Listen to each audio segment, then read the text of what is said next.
बात किए थे तो हमने वहां पर क्लासिफिकेशन की बात किए थे। तो जिन लोगों ने 11th का पहला लेक्चर मेरा अटेंड किया उन लोगों को अच्छे से मालूम है। वहां पर हमने पूरा टैक्सोनॉमी किस तरह से बनाया गया अलग अलग, हमने उससे पूरा डिस्कशन किया था। उसमें एक इम्पॉर्टेंट चीज थी, वो थी क्लासिफिकेशन। जब हम क्लासिफिकेशन करते हैं तो हम बहुत सारी चीजों को क्या करते हैं, कैटेगराइज करते हैं। ये बात हमने वहां पर पढ़े थे। तो आज हम उस क्लासिफिकेशन के इस पूरे कंसेप्ट को समझने वाले हैं कि क्लासिफिकेशन जब किया गया तो फिर उन क्लासिफिकेशंस के नाम क्या रखे गए, क्लासिफिकेशन करने के रीजंस क्या थे, किस बेसिस पे आपने एनिमल्स को एक ग्रुप में रखा, किस बेसिस पे आपने द एनिमल को अलग अलग ग्रुप में रखा, आपने एनिमल की कौन सी खुसूसियात थी, कौन सी क्वालिटीज थी, उसकी बुनियाद पे उनको एक जगह रखा, प्लांट की कौन सी खुसूसियात थी जिसकी वजह से उनको एक जगह रखा। तो फिर इसकी हिस्ट्री क्या थी कि सबसे पहले ये काम किसने स्टार्ट किया, फिर उसके बाद ये काम किसने किया, फिर उसके बाद किसने किया, और आज जो सिस्टम हम क्लासिफिकेशन का इस्तेमाल करते हैं वो कौन सा सिस्टम है। तो धीरे धीरे धीरे हम ये इस पूरे चैप्टर के अंदर बायोलॉजिकल क्लासिफिकेशन, हयातियाती दर्जाबंदी को आज समझने वाले हैं। तो बहुत सारे लोग हो सकता है कि इसका नॉलेज हो, बहुत अच्छी बात है। कुछ लोगों का इसको बेसिक नॉलेज होगा और कुछ लोग ऐसे होंगे जिन्होंने सिर्फ इसको सुना होगा।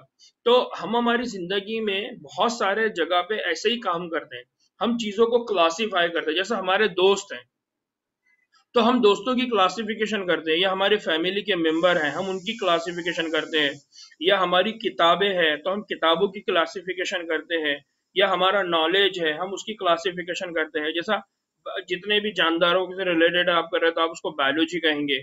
जब आप किसी चीज की पैमाइश कर रहे हैं, जब आप किसी चीज की लेंथ कर रहे हैं, या जो किसी चीज को अगर आप काउंटिंग कर रहे हैं, बढ़ा रहे हैं, घटा रहे हैं, तो आप उसको फिजिक्स में लेके चले जाते हैं। कुछ चीजों के अगर आप केमिकल देखते हैं तो आप उसको केमिस्ट्री में क्लासीफाई करते हैं। इसी तरह से फैमिली में है तो चचा है, मामू है, नाना है, दादा है, दादी, इस तरह से क्लासिफिकेशन। तो हम हमारी जिंदगी में बहुत सारी जगह पे क्लासिफिकेशन करते हैं और हमको बहुत अच्छे से मालूम है क्लासिफिकेशन हम कैसा करते हैं। तो हम क्लासिफिकेशन के लिए खुसूसियात इस्तेमाल करते हैं, क्लासिफिकेशन के लिए हम कुछ क्वालिटीज इस्तेमाल करते हैं, क्लासिफिकेशन के लिए हमारे पास बहुत सारे रीजंस होते हैं। तो इसी तरह से आज हम जो बायोलॉजिकल क्लासिफिकेशन की बात करेंगे इसमें भी हम देखेंगे कि बायोलॉजिकल क्लासिफिकेशन कैसी हुई। तो सबसे पहले जो बायोलॉजिकल क्लासिफिकेशन स्टार्ट हुई तो वो स्टार्ट हुई अरस्तु के दौर से। बायोलॉजिकल क्लासिफिकेशन की जो बुनियाद पड़ी वो किसके दौर से पड़ी, वो अरस्तु के दौर से पड़ी। सबसे पहले अरस्तु ने बायोलॉजिकल क्लासिफिकेशन किया, और ये क्लासिफिकेशन उन्होंने किस तरह से किया, तो बेसिकली साइंस की बुनियाद, क्लासिफिकेशन की बुनियाद किसने किया, अरस्तु। ये अरस्तु की तस्वीर है। तो दर्जाबंदी की शुरुआत सबसे पहले अरस्तु ने किया, और अरस्तु ने ये जो शुरुआत किया ये शक्ली साख्त की बुनियाद पे किया।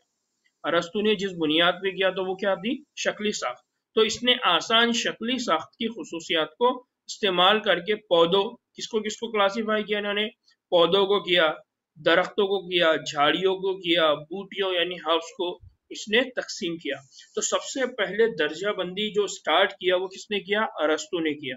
और अरस्तु ने ये दर्जाबंदी करने के लिए किस चीज को अपना टारगेट बनाया, किस रीजन को उन्होंने लिया, किस खुसूसियात को उन्होंने लिया, तो उन्होंने मॉर्फोलॉजी को लिया। मॉर्फोलॉजी मतलब शक्ली शनाख्त कि वो दिखता कैसा है, वो दिखता कैसा है। जैसा अब उन्होंने देखा फॉर एग्जांपल एक दरख्त को देखा तो उसके पत्ते हैं, तो जितने भी दरख्त है, जिनको भी पत्ते हैं उन्होंने उनको दरख्तों में रख दिया, जो छोटी छोटी है उनको झाड़ियों में रख दिया, फिर इसी तरह से हाउस में रख दिया। तो बेसिकली उन्होंने क्या देखा, शक्ल, जिसकी जैसी शक्ल थी उन्होंने उसको उठा के ग्रुप में रख दिया। तो पहली जो क्लासिफिकेशन स्टार्ट हुई, उस क्लासिफिकेशन के लिए जो सबसे आसान तरीका था वो था मॉर्फोलॉजी, वो था उसकी शक्ली खुसूसियात कि वो दिखते कैसे हैं। उस मॉर्फोलॉजी की बेसिस पे सबसे पहले स्टार्ट हुई क्लासिफिकेशन। साथ ही साथ इन्होंने क्या किया, इन्होंने एक और काम किया। उन्होंने क्या किया, जो जानवर थे, जितने भी जानदार थे, तो जानवरों को उन्होंने दो ग्रोह में तकसीम किया। जानवरों को उन्होंने कितने ग्रोह में तकसीम किया, दो ग्रोह में। और ये जो ग्रुप तकसीम थी, ये जो जानवरों की तकसीम थी, जानवरों की तकसीम किस बुनियाद पे, कुछ जानवर वो थे जिनमें था सुर्ख खून, कुछ जानवर ऐसे थे जिनको उन्होंने किसमें रखा, खुद सुर्ख खून, और दूसरे जानवर ऐसे थे जिनके अंदर खून नहीं होता था। तो बेसिकली इन्होंने क्या किया, इन्होंने जानवरों को भी क्लासिफाई किया, और जानवरों को क्लासिफाई करने के लिए उन्होंने क्या किया, कुछ जानदार ऐसे थे जिनको उन्होंने कहा कि ये सुर्ख खून वाले जानदार हैं, और कुछ जानदार ऐसे हैं जो बगैर खून वाले जानदार है, बगैर खून वाले जानदार है। तो ये बहुत इंपॉर्टेंट चीज है, इसको याद रखना है आपको। अक्सर एग्जाम में जूलॉजी के ऊपर ये क्वेश्चन भी पूछा जाता है। जब जूलॉजी पूछा जाता है कि जूलॉजी की बुनियाद किसने डाला, जूलॉजी किसने इंट्रोड्यूस किया, या जूलॉजी किसने बनाया, तो बहुत सारी जगह पे अरस्तु का नाम लिया जाता है। ठीक है, तो अभी हमारी बहस वहां पर नहीं है। हमारे लिए जो इम्पोर्टेंट चीज है, जो हमारे लिए जो सबसे इम्पोर्टेंट चीज है अभी, वो ये है कि ये दर्जाबंदी स्टार्ट कहाँ से हुई। तो दर्जाबंदी की स्टार्ट सबसे पहले अरस्तु ने किया, और अरस्तु ने अपनी दर्जाबंदी के लिए जो चीज इस्तेमाल किया, जो क्वालिटी इस्तेमाल किया, जो खुसूसियात इस्तेमाल किया, वो क्या थी, शक्ली साख, मॉर्फोलॉजी, कि वो दिखाई कैसा देता है। तो उस दिखने की बेसिस पे उन्होंने पौधे अलग किए, उस दिखने की बेसिस पे उन्होंने दरख्त अलग किए, झाड़ियां अलग की, बूटियां, और जानवरों को क्या किया, जानवरों के अंदर उन्होंने देखा कि जिसके अंदर खून है और जिनके अंदर खून नहीं है। तो इस तरह उन्होंने क्या किए, दो अलग अलग दर्जाबंदी किए। नाउ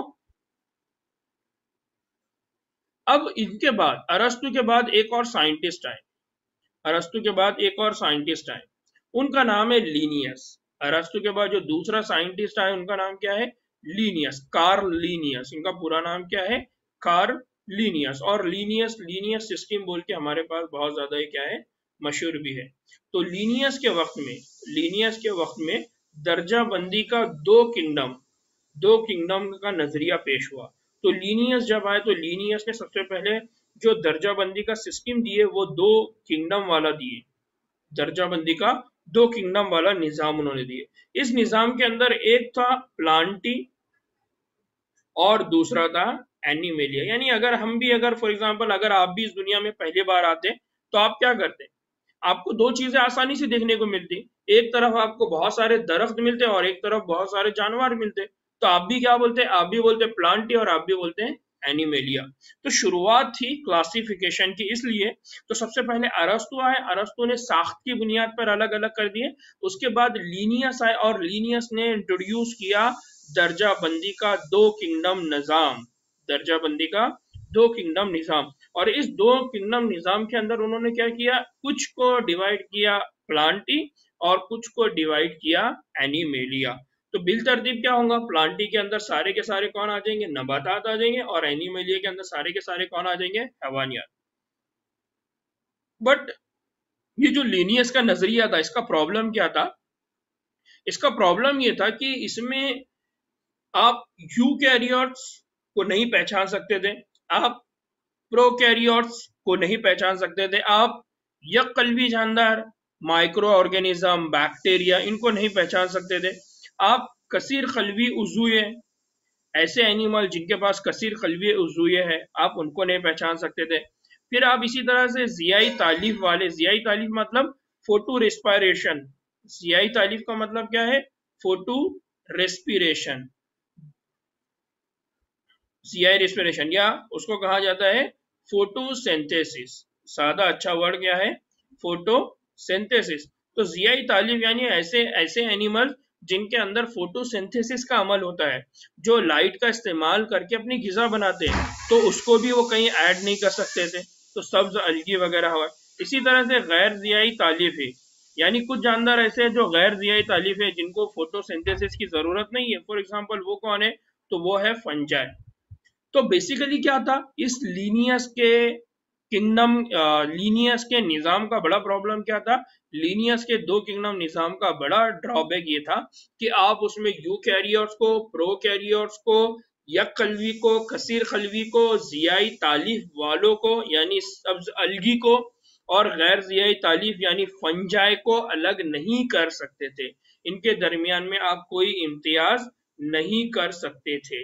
तो ये इसका सबसे बड़ा ड्रॉबैक है, और इसको याद रखिए, एग्जाम में ड्रॉबैक पर क्वेश्चन पूछा जाता है कि लीनियस का नजरिया क्यों काबिल कबूल नहीं हुआ।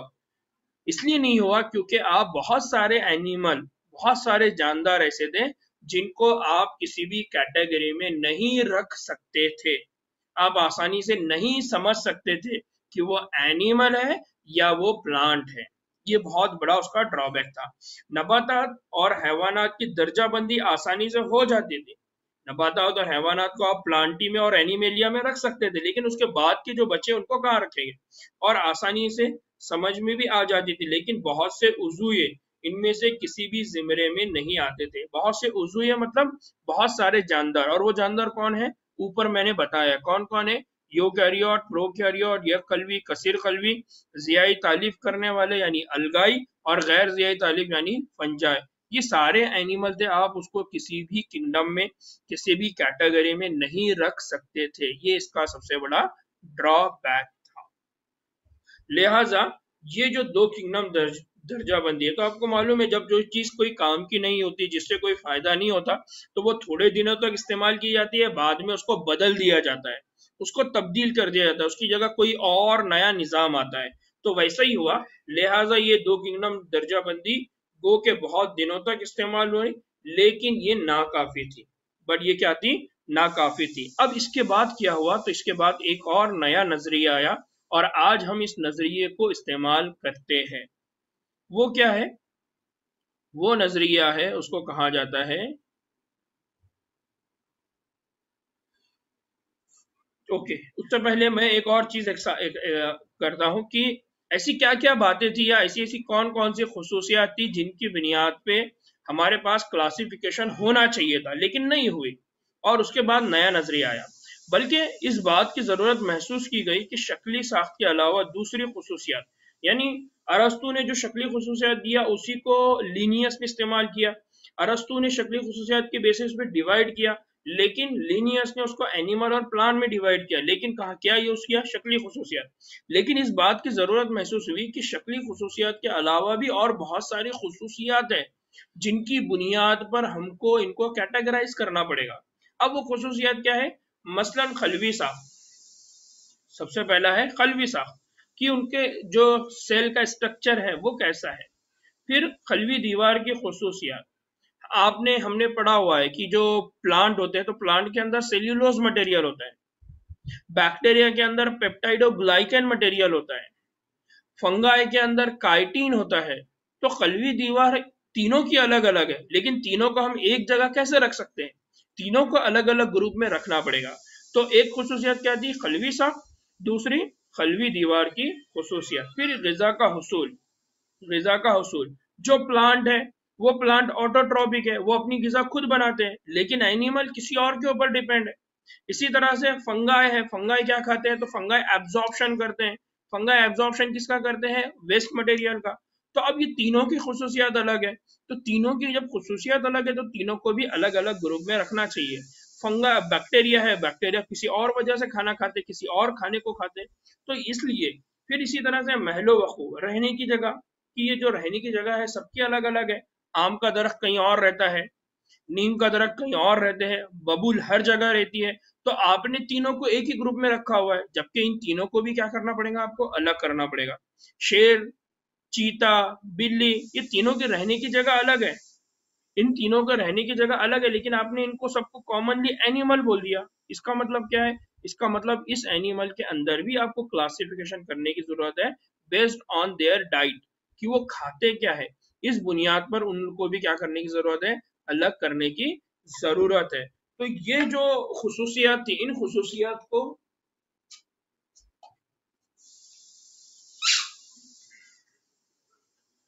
तो ये जो खुसूसियात थी, इन खुसूसियात को भी साइंसदान को ऐसा लगने लगा कि इन खुसूसियात को भी क्लासिफिकेशन में इस्तेमाल करना चाहिए।